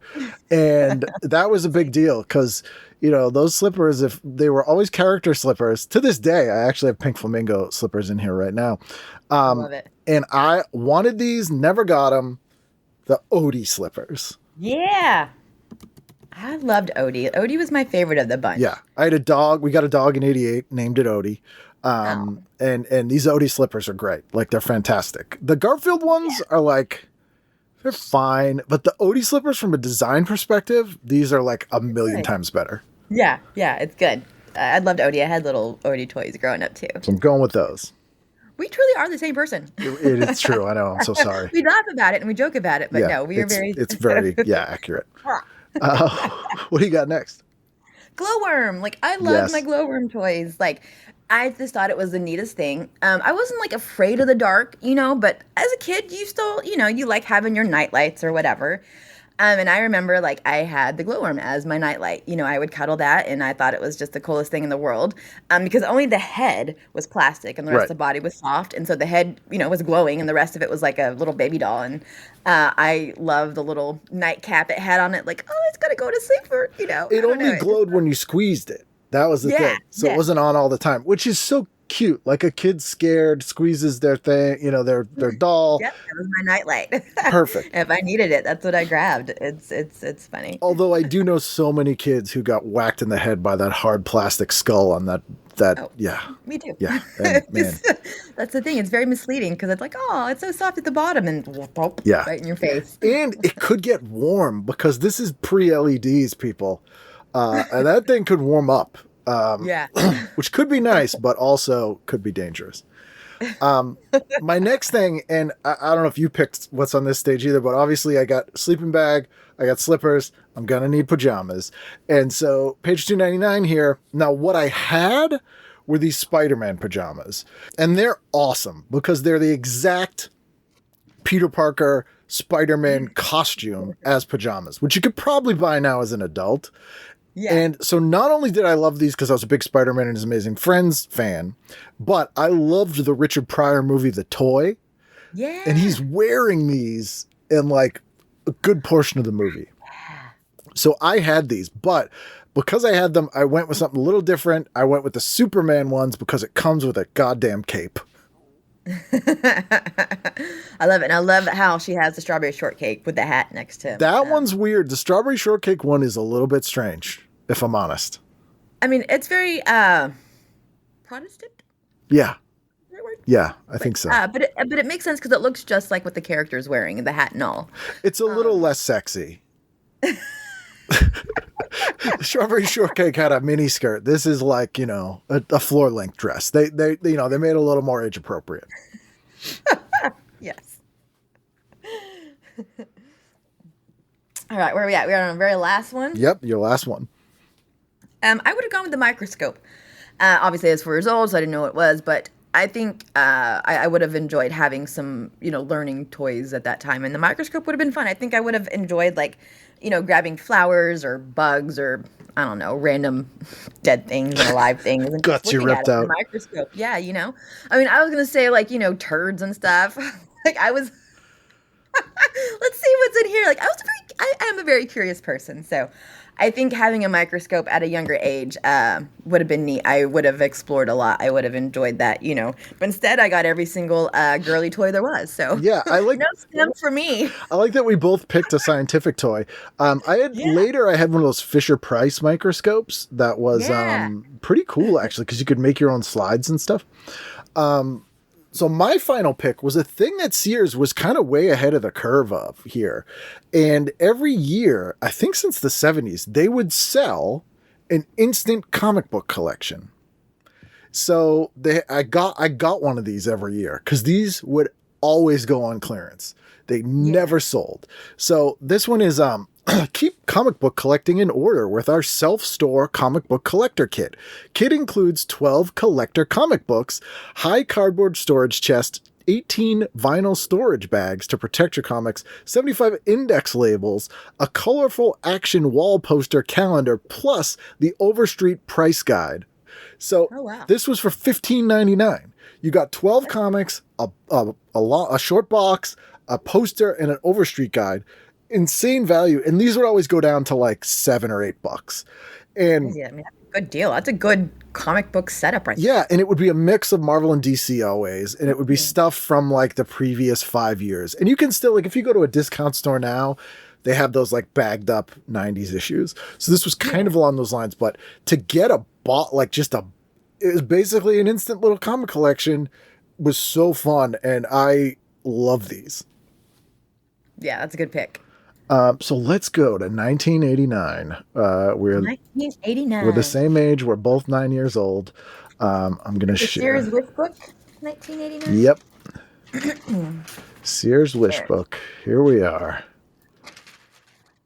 It's no longer just a little girl on the cover. It's a family, and it looks like they received this baby for Christmas. Right? They're all looking at it like, oh, they're wishing for a baby. They were all wishing for another person, and they got it. The price has gone up to $3, and they've now also rebranded this as the, quote, Great American Wishbook. Right. If you're outside of America, fuck you. Yeah. You get no great wishes. Which actually comes into play for 94. But Great American Wishbook. What did you go with first? First one was that Pee Wee Herman watch, because I had it. I was obsessed with Pee Wee Herman. I had the doll. I had the little pull string doll that talked. I had sheets. But yeah, the Pee Wee Herman watch. I want to say I also had probably the Muppets, but I remember for sure having that Pee Wee Herman watch. My pick, Pee Wee Herman watch. There it is. So this is super cool watch. It was the band was the same, like not quite houndstooth pattern of his suit, and the watch part was his head, and it flipped open. It's the coolest watch. I would wear one now. Pee Wee Herman watch all day. Love Pee Wee Herman. Nailed it. I saw one in the wild maybe like 6 years ago. It was actually, I had a huge donation for one of my giveaways, and it was all a bunch of Pee Wee Herman stuff. And so someone got that watch, and I really wanted to keep it. And I was like, fuck, you said you're going to give it away. Because JCPenney had a line of Pee Wee Herman clothes at this time that were all designed by, oh my God, Gary Panter. So there's a JCPenney line of children's Pee Wee Herman clothes designed by Gary Panter that are the coolest looking clothes. If they reissued them in adult sizes now, they would sell 1 billion of them. But that was JCPenney exclusive. But this watch is killer. What you got next? All right. Well, I went with a big holiday cookie tin because I'm going to be real. About this time, I was on my way to having an eating disorder and being a fat kid. So fair enough. This big giant holiday cookie tin, but they were the French cookies. Yeah, they're French butter cookies. The leaves and the little like the strawberry gel in it. Yeah. Oh my God. And I would eat like around, like I would just eat that and then like leave the pieces that were the cookie behind. Yeah. I used to get the blue tin Danish ones. With the little, like, routinely my parents would open up the tin and it would just be empty doilies, like those empty little, like almost like cupcake. Yeah. It'd be like, what the hell? There'd be like one in there, and that's only because I missed it. Well, I saved you one. Yeah. No, I'd be like, oh, I didn't see that because I was like I would eat them like Cookie Monster. Like I literally think it would just be like, you wouldn't actually eat them. You would just make a mess and then fall on you. So another good call there. My next thing, and I loved this particular 1989. I loved this catalog because I had forgotten that this was the year of like radical stuff. So it was like California skate, surf, dude, neon, culture, Hawaii kind of thing going on. And so there is this sweatsuit for boys, teens, and husky kids. Literally says Huskies. Does it? Yep. Yep. Boys, teens, some slim, and husky. And this is a particular sweatsuit that's called the Skate Brigade. So it's like a Sears ripoff of the Bones Brigade. And it is freaking awesome. It's a full sweatsuit that has like puffy three-dimensional skeleton bones on the side in neon green. So like the sides of the pants, like if you're thinking of like Adidas pants where the stripes would be, it's a neon green like skeleton bones, and on your arms. Like I'd wear that now. I know. I was like, I want that now. It's freaking fantastic. Like that's just amazing. So that's what I'm going with. Nice. My next one was the crimper. Importantly though, the crimper that would put hearts and designs in your hair. I still crimp my hair now as a 44-year-old woman. People are like, "You still crimp your hair?" Fuck yeah, I've been doing it since I was like 9 years old. When I saw that, I was like, she's gonna pick that 100%. 100%. I knew you would pick that. See, here we go. Yeah. No, I saw that. I was like, yeah, it's a given. I had every crimper except for the hearts one, but I had stars, and that was a no-brainer. So that's basically burning hearts into your hair. That seems bad. Yeah, and it's probably responsible for why my hair is thinning. I've been frying it and killing it for 40 years. Yeah, let's set your hair on fire, kids. Again, so it's sleeping bag time for me. Nice. Along the same lines as this like radical, also kind of the gross out toys are still kind of reaching their peak. So Sears had their own brand of like it literally says for radical dudes sleeping bags, and it's called 40 Winks. And there's one called Awesome Animals that's like checkerboard, and it's got like cows and pigs wearing sneakers and sunglasses. There's one called Snap and Crackle, and it's like a cereal box kind of like parody, but it's a skull and he's eating like green slime and his tongue's hanging out. And then the one that I would have got is called Video Madness, and it's this kid with a flap top who looks like Ralph Snart. I don't know if you remember that comic, Ralph Snart. And he's playing video games and his head's exploding like the atomic guy from Garbage Pail Kids, Atom Bomb, and his eyeballs are jumping out of his head on stalks. And then there's like Space Invader. It's amazing. It's a cool sleeping bag. So that's 100% what I'm going with. It's a huge upgrade from, 5 years. Yes. I mean, this thing is nuts. My next one, I'm getting into the PJs. What's funny is a lot of stuff you had in your first one, I was like, oh, I've got those in the next. Yep. I found the character PJs. There was a few in there that I really liked. Obviously, the Batman would have been a choice, but the Ghostbusters, the top part of the Ghostbusters is really cool, and it just screams like 1980s cartoons, and I loved it. And then maybe the Superman one because I had a cape, but the Ghostbusters would have been my first pick because that was as close as we could get to cosplay. Like you couldn't do that as a kid. Like you might be able to dress up for Halloween, but like to have the Ghostbusters ones, which was like a Ghostbusters uniform as pajamas, was super awesome. So we're in 89, so we're in Batman fever here from the Burton movie. But yeah, the Ghostbusters one's a good call. The Ghostbusters was very much my jam. The next one is in the kids' furniture section, and I didn't even know this was a thing. And I would have been too big for this, I'm sure. But it is a cherry. It's freaking cherry. I know. It's a real cherry. It's kid size, but you could sit in it. And it says perfect for sitting on Saturday mornings to catch the cartoons, covered in rich 100% Anton nylon velvet. It measures, 24 inches wide. It's 2 feet wide, 2 feet deep, and 3 feet tall. It was $100, but it looks pretty screen accurate, and it's really cool. I've never seen one of these in the wild. I haven't either, and that's actually number 8 on my list. Okay. So, I saw that. I was like, oh, wow, yes, I want that. So I'm going to go ahead and mark that off. But yeah, I absolutely would have wanted cherry just because I don't know if the arms actually moved and could hold you, but I would have tried to be like, give me a hug. Yeah, that's fantastic. Talk to me. Hug me, damn it. What else you doing next? Okay, so I have a little bit of clothes. We did the Batman PJs. This was also a time in '89 where like jean jean skirts were a deal, but I went with the skeggings, which are leggings with a skirt. And the skirts were they were kind of short, I guess, but they were pleated, and it reminded me of kind of like my skating uniform back in the day, which was essentially just a short skirt and some leggings to skate around in. But at this time, like, it was all the rage of getting, like, pleated skirts and wearing tights with it and stuff and being, like, totally radical. So I would have gone with the skeggings. Yeah, if you've ever seen the cartoon Beverly Hills Teens from 1989, it's how all the girls dressed in that cartoon. So it's basically like not pedal pushers, but like knee-length shorts with a cheerleader skirt over it, basically. That was the look. Yeah, classic. And yeah, they elevated it by actually making them just like full leggings. Yeah, yeah.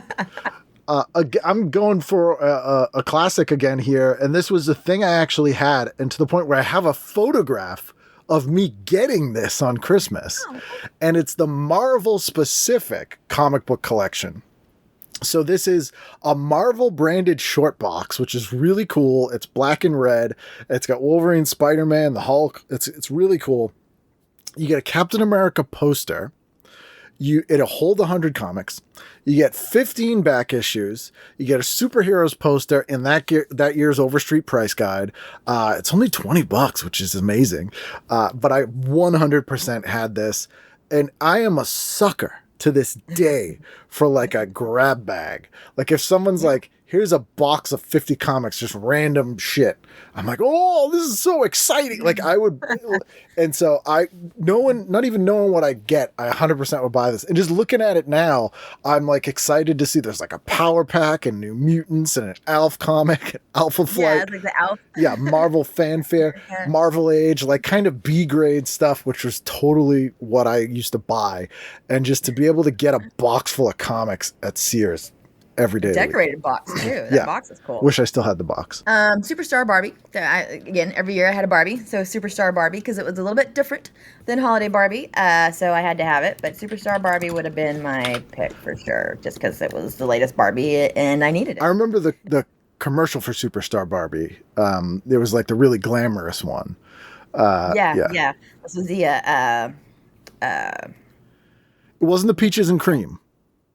It was the one who had like a pink dress with like, it was like lace that had like sparkly bits in it, right? Yeah, exactly. It was very, very fancy. A taffeta dress. It was like a prom dress. Yeah. In fact, Margot, is it Robbie? Yes. Wore that on one of her tours, which I really liked, that every place she stopped, she wore an iconic outfit of Barbie's. And when I saw that one, I was like, shut up, she's wearing It's Superstar Barbie. Yeah, that is very cool. So good. Which if you were like 30 years in the future, 35 years in the future, there's going to be a woman wearing a human-sized version of this, and they're not even going to make a big deal out of it. Yeah. It's going to be her, yeah. I realized looking through this one that 1989 might have been the only year that my family did well financially, because I got a bunch of stuff in here. Yep, I'm also right there with you. That I'm like, where do we afford this? And so my next one is one of those. It's the Game Boy. Yay, me too. Yeah. That's literally my next one. It's the Game Boy.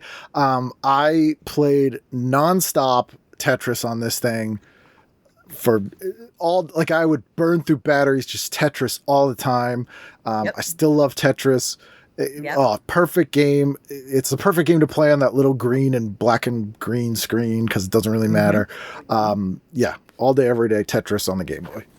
That was it. Yeah, that's my choice as well. I absolutely loved having my Game Boy. I was in awe of it, and the fact that it was like $90. That wasn't like, I know that's expensive for them, but now it's like, buy it, because now you buy any of them, they're like a couple $1,000. Right. You can play it in the car. Like later that day, we drove to my grandparents' house, and I could play Game Boy in the car on the way over. Exactly. Like, I mean, it became a pacifier. Yeah. Like for my family and me, because I'm very talkative. I don't know when to shut up. So they were like, let's give her some games. She loves this Atari at home here. And it was just like. And adults wouldn't bother you. Like if you were sitting in the corner playing this thing, they knew like, don't bother this kid. Yeah. They're being good. Yeah. And that's usually like what it was. Like, oh, they're being good. They're fine. Just let them be. Yeah, 100%. My next one I got that year, but not for Christmas. My dad got some kind of bonus at work once, and we went to Toys R Us, and I got myself a Sega Genesis with Altered Beast. This is pre-Sonic the Hedgehog. I came with Altered Beast. I freaking love this thing. I was the first. There were 2 kids in my school that got a 16-bit machine. It was me. I got the Genesis, and this kid Nick Fermano got a TurboGrafx 16. Which in hindsight, I kind of like some of the games of TurboGrafx 16 because they had Splatterhouse and Bonk the Caveman. But he was all like, TurboGrafx, man, which are the best. And I was like, F you, Genesis is cool. And then obviously Genesis went out because like no one bought TurboGrafx 16. So I felt super cool. It only came with 1 controller. Yeah, I freaking love this thing. Sega Genesis all day. Yeah. I didn't have this, but I do have another electronic item, pinball. One of the electronic pinball games, one of those little ones. My family, or my parents, were on a bowling league. So every Wednesday, they went to the bowling alley, and I didn't have a babysitter, so I went with them, and my babysitter was the arcade. So they would give me quarters, and I would go in there and spend hours while they bowled just playing pinball. I'm not very good at it, but I like it. Yep. Because I didn't realize at the time when I was learning there was actual rules. I just was like, trying to hit stuff, and I really Button mash. more so like the sounds and the art and everything like that. So the electronic pinball is something that I would have actually really, really liked, rather than just having to go sit in a smoky bowling alley to play. And these were cool. These were like, table size. They're almost like the arcade 1-ups. But pinball, and cheap, but they're almost like one of those, what are they, pachinko machines sort of on its side. Exactly. And they were cool. I also at this time, I didn't pick that, but my parents would dump me at bars often or take me to bars because my uncles worked at bars. And so, I would play whatever. Every bar had at least 1 pinball machine and 1 video game. Yeah, usually Elvira or like Funhouse. Yep. Funhouse was like the main one I played. Funhouse was the one I grew up on. Yeah, Funhouse was, I loved Funhouse or Dr. Dude. And play those all the time. And sometimes I'd even play like some of the bars would have the little on the bar video game that was always like strip poker or something. And I would play that. But basically same memory. So good call. We are the same. Yeah.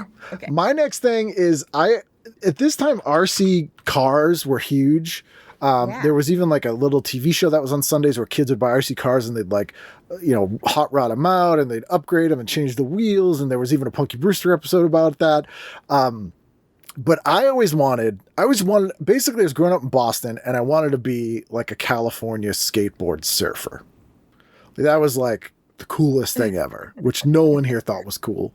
And they were all like fucking Red Sox kid. And I was like, no, I could be like a surfer. It'll be like in Back to the Beach and whatever. Red Sox kid. Yeah. So I wanted this thing. It's Rad Skate, and it's a remote control, RC controlled skateboard with a skater on it. And he does tricks.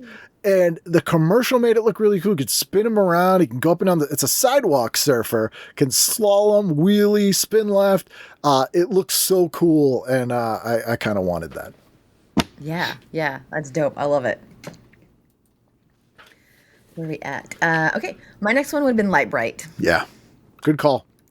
I like Light Bright. The whole concept of it is awesome. You're literally just creating, shapes using little Christmas lights. I loved twinkle lights. I love Christmas, and it was literally like I could just make my own little like light up, not tree, but it was lit up. And so Light Bright was my. Would you freestyle or would you use the templates? Both. Yeah. Like I like the templates because it was simple, but then I wrote out fart. Perfect. Butts. Yeah. So I would do stuff like that. I would do the but then I would, like puke, like anything that could fit that was like my silly young humor of fart jokes. I'm not sponsored by Target at all, and I mentioned them a bunch, but Target specifically sells pocket light brights that are LED. They're in a box that looks exactly like the one from when we were kids. Oh. They're thin now because they don't need to have the huge light bulb in there, but they're exactly miniature versions of the light bright in this year, and they're fantastic. And they're like $7. So I highly recommend you grab one. I just want to point this out that this does light up. Yes, you have she's a sign that says butts, everybody. Yeah. So So not much has changed. No, not much has changed. 89-year-old. Go to Target, spend your $7, get a light bright, write butts, and have a great time. The next thing we're getting, this looks awesome. I want this now because a lot of this was a mixture of like what I would have wanted then and what I want now. This is a generic ripoff of Godzilla, and it's called Big Rex. And this thing looks cool. And then when I read the description, I wanted even more. It says Big Rex not only walks, but spews smoke from its mouth and has eyes that light up. And it's 15 inches tall. So it's over a foot tall. And I don't know what kind of unsafe technology you would have to use in 1989 to have a foot tall Godzilla ripoff that smoke comes out of its mouth. Like, this sounds amazing. So Big Rex, I want one now. I'm sure it injured kids, but it's the coolest thing I've seen in here. Can we just look at what is the clown next to that? Oh God, yeah. This is a clown dressed as a cop. And in the it works. yeah, and in the photo they have like shaky lines, and he's got a whistle in his mouth, and they call this the bump and go copper. Moves forward, making sounds and blowing his whistle, lighting nose, lifting hair and hat. I kind of want. So it'd go like boom, and the hat goes up. Yeah, it's like a Keystone. It's like a 1920s silent film, like cop clown. Because what kid doesn't love that? But it's very weird. Yeah, and my favorite thing about him, his pants are undone. Like his belt is flopped open. And his flies down. So it's just a whole joke on the cops. Yeah. I love it. This cop's a clown. Yeah, this is like an ACAB. Can't keep his pants up. Yeah. Or his hat. Yeah.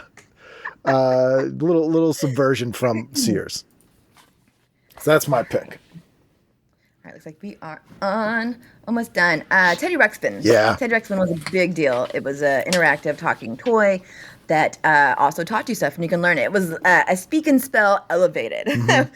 It combined the fun electronics of speaking spell and learning, and with the cuddly adorableness of a soft toy, which wasn't really soft, built with a giant like computer or whatever the fuck was in its belly. It's a full-on cassette deck.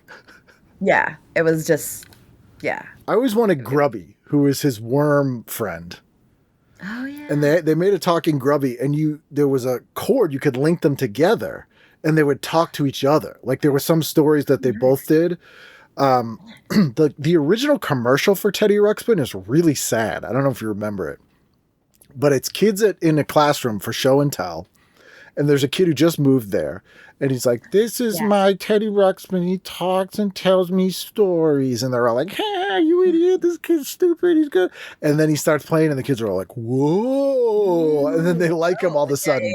But it's like, "Fuck you, it's my friend." Yeah, very weird angle. But yeah, Teddy Ruxpin was cool. I remember that. Yeah, and everyone had a Teddy Ruxpin that they would put an NWA tape in later. I assume so, right? Yeah, or Two Live Crew. Yeah. Oh yeah, Teddy Ruxpin miming Me So Horny is comedy gold, and it never gets old. This next thing, this was pure wish fulfillment for me.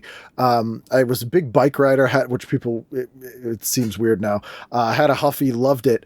But this thing I'd never seen before, and this is amazing. This is a stereo cassette player that attaches to your handlebars. It has an earphone jack, but it's also got 2 speakers. So it's like a ghetto blaster boombox. It's super 80s space aged looking. And you pop a tape. Like, I could imagine a kid having this on their bike. You would be like, I'm going to call this kid a dickhead, but I'm going to be so jealous. That's mine as well. That was my last one. You picked this one as well? Yeah, well, because like I loved, it's music. Anything that would give music to me. Yeah. I had my little cassette player my little, sport jam that I would have in my pocket, and I actually would clip it to my bicycle as I was going, on my rides and stuff. So I saw that and I was like, oh my God, I would have loved that. Little me would have loved that. So cool. Yeah, it's music on the go. So you picked Cherry, so that was another one. So I have 2 more. I have this one here. This is a classic. If you ever went to a Sharper Image store as a kid, you wanted this. It's the plasma ball. I guess you'd call it like a sculpture. They call this Plasma FX. It's on a page of like super 80s looking like executive desk toys kind of thing. Right. Oh, plasma ball. You can get them now at like dollar stores for nothing. And they're still thrilling. But this seemed like the height of luxury. Like if you went to someone's house and they had a friggin' plasma ball sculpture, you were like, these are the Yeah, richest you knew people they had ever. money. Yeah. Yeah, ever. yeah, because it was so nonsensical and it was such a weird, lavish, random thing to have because you don't need it. Yeah, you But it's 100% don't need it. So my last thing, I was going to get a VCR, right? Which would have been great because I got my little TV, I was going to get a VCR. And then I saw this thing, and I never heard of this in my life. This is like pure science fiction. This is a Hitachi video printer. So this was a thing you hooked up to your TV, and it would print photos, screenshots basically, right? And it came with Kodak paper and it printed it out right out of the front of the VCR. Color video printer. This is such a sci-fi concept to me. I don't know. Yeah. Anyone I've have never this? even heard, I don't know anyone that had that. No, who would have this? It's like this would be the kind of thing in like a sci-fi movie where they had like security footage and he's like, print me off a copy of that. And it would come right out of the VCR. This is amazing. 90 seconds. Like a minute and a half. That's Yeah. Jesus. You can print from your TV, computer, video disc player. So you could be watching a TV show and be like, I want to, for some reason, get a photo of this movie. I don't even know why. Well, I think we know why. I was about to say, well, it depends on what movie you're Yeah, watching. so I'm sure there are people who did buy this because it cost $1,000. $1,000. So some super rich divorced dad is shelling out $1,000 so he could print off nudie shots from Bo Derek movies. All his favorite Yeah, movies and I'm shows. sure. I'm 100% sure. But that was just like I'm already getting rich with my plasma ball screen. So I am going to 100% go in for this. So I apologize. I gave you 294s, I think. One of which was JCPenney. I skipped over that one and went right to 94 because I couldn't find a Sears Wishbook from 94. And then I did find one and it's Canadian.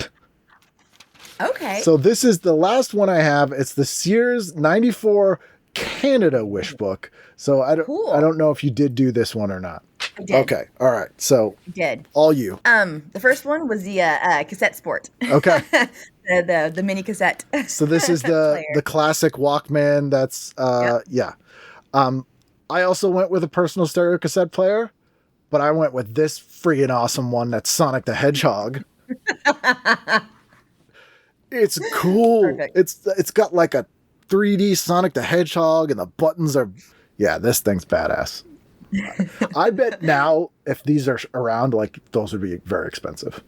Yeah, for sure. So that's what I'm going with there. Everything that's nostalgic for Gen X, it's all expensive Yeah. now. We collect it and we grade it and we slab it and then we put it on a shelf Yep. and we never look at it and touch it. So again. we're both getting cassette players, but I went Sonic. You went a little more sophisticated. What'd you have after did. that? I went with the X-Men locker bag as well as the Play Shave Kit. Not that I needed to shave, but I was just getting into the X-Men, and anything that was an action figure lookalike or anything that had X-Men on it, I wanted it. So, did you do that too?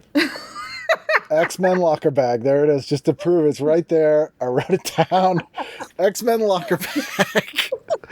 We are the same person. Yeah. We joke about this all the time, you guys, but it's true. And we'd be way too old for this. So this was when X-Men, people called X-Men 97 now, but the show started the year before. So this is the X-Men animated series, really, kind of thing. And they call it a locker bag. Like kids in high school and middle school would have a locker, but they're not going to have this. It's a bubble bath container that looks like Cyclops. Yeah. A comb, a soap case, soap, and I don't know how that's a locker bag. It comes in a bag, a mug, comb. It's really cool. Like one of these now would be really cool and would really display well. But yeah, that's what I did there. The X-Men locker bag. I love it. Number 3, Holiday Barbie. You gotta get the holiday Barbie. Just another Holiday Barbie. Even at 14, give me the Holiday Barbie. I went with, I got to get some sweats again, right? And I'm 14, so these are going to be too small for me. And they're not going to have adult versions of these. But 100% these Batman the Animated Series sweatsuit is friggin' great. Is that the Kinder Kid? Yes. Yeah, number 5. Oh my God. Of course. All right. So we're both getting Batman the Animated Series, Kinder Kid Sweats. This next one, if you get this one, I'm going to be absolutely shocked. There's no way you picked this one. This is unique to, I was like, since it's the Canadian Sears, I'm going to get something uniquely Canadian. This is the weirdest thing in here. And it's a towel. And it's for the Toronto Maple Leafs. But it's Miss Piggy, who appears to be nude. She's still a little pinup. So it's like it's a pinup Miss Piggy, but dressed as like a figure skater. So, and she has a Toronto Maple Leaf logo covering her like a burlesque dancer. And they're implying that she has nothing on underneath. She's like posing. It's the weirdest. I don't understand who this is for, but I would need to buy this just so that I could prove it was real. I did not get that one. But you probably want it now. I kind of do. I'm kind of sad I didn't get that. My next one is they had a bunch of fruitcake in their catalog. It looks delicious. And so it just says all the fucking fruitcake. Because people are like, oh, I hate fruitcake. I'm like, why? I love it's got fucking pecans and nuts and it's thick and it's hearty and it tastes like banana bread with like maraschino cherries and not just the red ones, but the green ones. Yep. Get yourself a cup of coffee. I buy it now. It's great. I know, right? I mean, I do. And then I'm like, ooh, hooray. My processing system still works. Yeah. Love me some fruitcake. Gonna process some waste and it's great. A lot of fiber in there. And preservatives. Then I went, because, you ate all that fruitcake, you got to exercise. And again, I was way too old for this, way too fat for this, weighed way too much. Like, that was the first time I realized that, like, where there's weight limits on toys as a kid, which I think we talked about last time when you were working in that store. But they had moon shoes, which I would not want. These were Nickelodeon branded after a while. But there's a pogo ball, and they're calling it a steel pogo bop because it has a handle on it. But I had a full-on pogo ball, the kind that looked like Saturn, and you had to squeeze your feet together to stay on it. And I loved that thing so much, I would just pogo ball for literally hours. I remember those. Like, yeah, you'd see them in Toys R Us or whatever, and I just want to, like... So fun. It's basically 2 basketballs that you're bouncing on. So safe. Totally safe. So that's what I went with. Well, this is interesting that it is a Canadian list, and I didn't even catch that because everything I pretty much have on here for the rest is all just like over the top, like electronic stuff. Oh, nice. So yeah, the next one I would have done was the electronic keyboard, any of them. I had a Casio keyboard growing up and loved it, and I would fart into it and be like, sample and then it. I would sample it and change the notes and make songs out of it, and I loved it. My dad hated it. I don't know why. I had tons of fart songs, and because there was like this one was like, and it was just all farts. So, yeah. I want to point this out, and I really wrote this down. On this page here, it says Jack Frost nipping at your nose, but when I was scrolling, I wrote that I thought it said this. Hold on, let me see. What does it say? I can't read. Fart noise.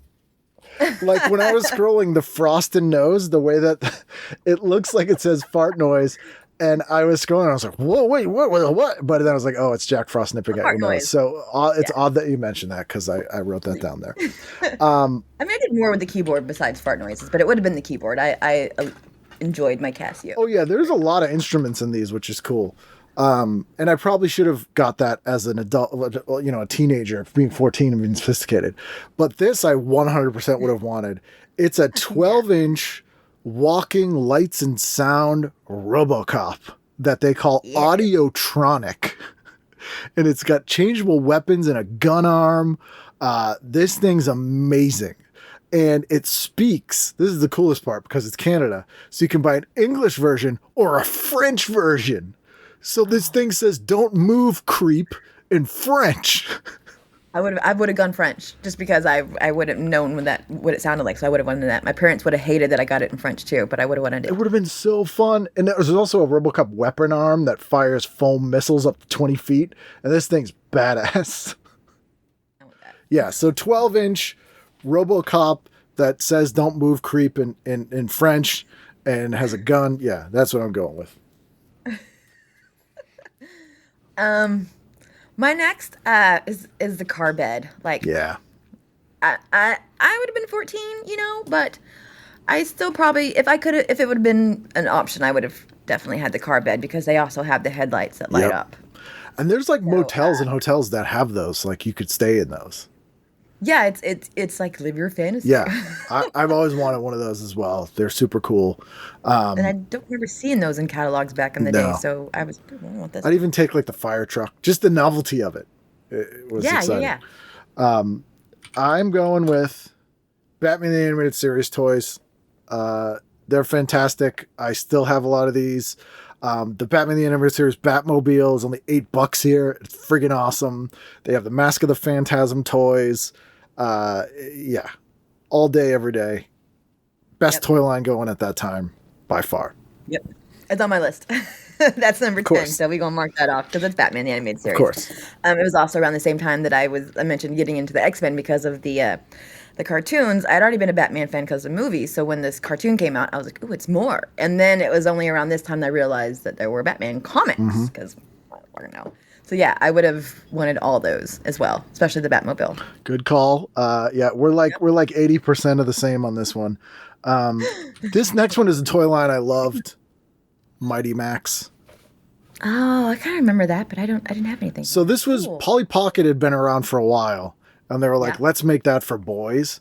And they're the coolest toys because they look like skulls or scorpions or whatever. Oh, is that a shark? Yeah, it's a shark head. And when you open it up, it's got like a stingray and like monsters in there. They're like these little forts. So it's kind of like a transformer, but it turns into a playset. So this one's a Scorpion is legit. Scorpion's Jesus. fantastic. This one's a snake head. You open it up, it's got like cobras and slime pits and stuff in there. Like, what a cool toy line. For a while, like in the last couple of years, you could pick these up really cheap. I think they've kind of gone up in value since then because they're so cool and they were cheap. But they had the big play set was this Mighty Max Skull Mountain. So this Yeah, was huge. yeah. There's a shark submarine, but yeah, Mighty Max, underrated toy line. Because I had some Polly Pocket, but it was not that cool. Yeah. It was like if someone was like, Polly Pocket would be awesome if there were monsters. Yeah, that's someone's me. Yeah. All right, so we're getting into some of the electronic stuff. I went with a VHS four-head player this year for $299.99. I was eventually at this time getting my own TV and VHS player and my own phone line, so this was right up my alley. I also went with that. I went with the Toshiba four-head hi-fi. Yep. Also got mine that time. I was recording movies. Yeah, I had it in my room. Yep, that was my pick as well. Yeah, there it is. Cool. So to go along with that, I would need the Sharp 13-inch view cam. Is what I have here. Also, that's $299.99. So Insane. For that much now, you could get like a 75-inch TV. yeah.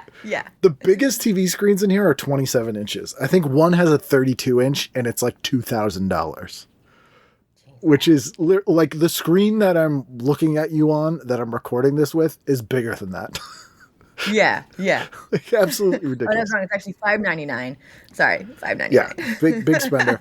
This one, just to keep the tradition alive, this is the only thing I've gotten in all 3 of these years. Again, I'm going with the Super Comics Deluxe Comic Book Collector's set. This is 20 out-of-print comics. The storage box that holds 100 comics. It's the poster, the Overstreet price guide. They call it a professional comic book collection kit for pros. We've elevated Yeah. to 94 in Canada. They've also changed it. You don't get the Overstreet price guide anymore. You get the Wizard magazine price guide. So yeah, I'm 100% getting that. They also, it comes with a comic book binder. If you wanted a binder for some reason. So yeah, going with the comic collection again, all 3 years getting the comic collection. I love it. I went with the Sharp 3-inch view cam, which I think is a handheld recorder and stuff. Yeah, I never had a video camera, never wanted one. Did you get one at this time? I didn't get one, but I wanted one. My parents didn't think it was worth having something that expensive for me, but I always wanted a camcorder. My best friend eventually would have one later, and so we recorded all of our trips and stuff. And that's kind of what I wanted, just to record and make movies Yeah. and shit. So your friend has one. Has she ever like digitized that stuff? Do you still have that footage? Maybe like 15 years ago, she unloaded everything online. And I think some of that was used in this documentary we did about one of our friends that had died and stuff. So I think some of that stuff did actually make it to, at some point, get on the internet. Because it was unusual to be able to do that when at our age, like to be able to catalog or document any of that stuff. Yeah, Which we were 96 Yeah, through 99. was She had all super that. Yeah, she had 3 years. And I remember she had like this big, just like chest of like all these cassettes and stuff. And we pulled them out, like I said, about maybe 10 years ago. Sad, but amazing. there are younger kids buying like VHS camcorders at thrift stores and recording on them. And I'm like, this is garbage, dude. Record on your phone and use a filter. Like, why are you doing this? Because it's a nostalgia. I get it though, because maybe they didn't actually get to experience holding that big clunky thing. But those of us who had the experience were like, This is garbage. phone all day Yeah, long. I'm like, I can do 4K on my phone. I'm just gonna add the fucking filter. I can 'cause edit someone was on my phone. yeah, that's all I do. All my edits are on Yeah, my phone. like come on. I have a honorable mention here, and it's the Forbidden Bridge Milton Bradley game. Okay. This was like Fireball Island. It was kind of like Mousetrap, but like Pitfall, and it had this giant tiki idol, and it shot out like a boulder, like Indiana Jones, and had all these bridges. Took forever to set up. Wasn't that fun to play? I always wanted it, but I had like no one that would play board games with me. So whenever I'd get something like this, I would just set it up and play with it because it's basically a play set. I never had Forbidden Bridge, but then last year, again, Target released a retro version of this game and re-released the exact Forbidden Bridge, and I bought one, and it was fun. Oh, cool. Yeah, fun to play with. But so the final thing I got, I went technology, Sega CD. Nice. And I did have one of these. I had the version before this. This is like the side-by-side one where the CD thing looks like a Discman. I had the one that was like a big box that went under the Sega. I had Night Trap. I had a thing that was Marky Mark Video Maker. So it was like you could edit like a Marky Mark video, and it was like a whole video game. They're exclusive to Massachusetts, guys. Yeah. But Sega CD, it was like you were like an adult now with your CD-ROM. You could have video footage. Just play Sewer Shark, which is a terrible game. But I had the Genesis. I'm going to get the Sega CD. And I also just really like the logo and font in the catalog here, because for the Funtronics. Funtronics, they call the video game section. And it's like that, like radical cutout letters. Yeah. So Small font, yeah, standard font. yep. Sega CD all day. That's what I'm going for. I think my last one is just the sing-along karaoke venturer. Like I think it would have been fun to have karaoke, and I would have for sure been that girl who showed up with karaoke at like sleepovers with my matching Batman pajamas and my matching like get along gang sleeping bag. Hey guys, you want to do karaoke? God, I'm such a nerd. So, but you want to like perform and then like video it. I'm like, hey, leave me alone. I'm getting in a hut and I'm gonna be by myself in this cocoon. So there's a difference there. Yeah, I was the younger kid that never got saw, so I was always like, please see me. You're the look at me. That makes sense. I was like the don't avert your eyes. Don't notice me Yeah. here. I had 3 older siblings, so I was constantly, I was the oldest, so that makes sense. in need. My parents didn't have enough energy or time or love by the time it got to me. So you're tap So I dancing. get all my stuff on my list. I'd come out with my karaoke machine to do a song Yeah. for them, and they'd be like, we don't have time. And be like, Go away. All right. But I got a whole I'd show. set up all my stuffed animals, my Batman the animated figures, and sing for them. Meanwhile, what I would do is I would set up all we had, little kids chairs, and I would set them up in front of me, and I'd put stuffed animals in them, and I'd set it up like a movie theater, like 2 rows of seats. And then I would Yep. sit and watch like a movie like that. Like I was in the theater. Weird, it's I fine. would literally put things in front of my vision. Like, oh, there's someone sitting in front of me. Yeah. The things we did. Man, but the neglect really made us funny. It really did. It really did. It's I always say it's the radioactive spider. The pain of being bitten that gave you the superpowers. Well, I think that's a good haul that we have there. It is. And We had a really good Christmas. yeah, that's an excellent Christmas. So I hope everybody gets all those things there. And I will post at least screenshots of some of those things for people, and there'll probably be some video here. But thank you again for doing this, and Merry Christmas to you. Happy holidays. Yeah, Merry Christmas, Happy Holidays, 2025. 2025. Oof, yeah. 45. Yeah. 2025. Look at my face, 45. Yeah. Yeah. No, this has been delightful. Thank you so much. I love this. This is great. There you go. A lot of fun. Cannot thank her enough. Hopefully you guys enjoyed that. Let me know what you would have picked. If you have a chance, go over to the Patreon, patreon.com/TV Guidance Counselor, and take a look at the wish books there if you want to, and let me know what you would pick. What are your 12 gifts of Christmas there that you would have done? Or if there's one you remember, I'd love to hear from you, or comment on the Patreon page or anywhere else. Next week, year in review, as I said, leave me some questions, messages, comments, anything you want me to address on that episode. Otherwise, it's just me and my hellscape of a brain. That's it. I will see you next week for a brand new edition of TV Guidance Counselor. We truly are the same person. We laugh about it and we joke about it, but no, we are very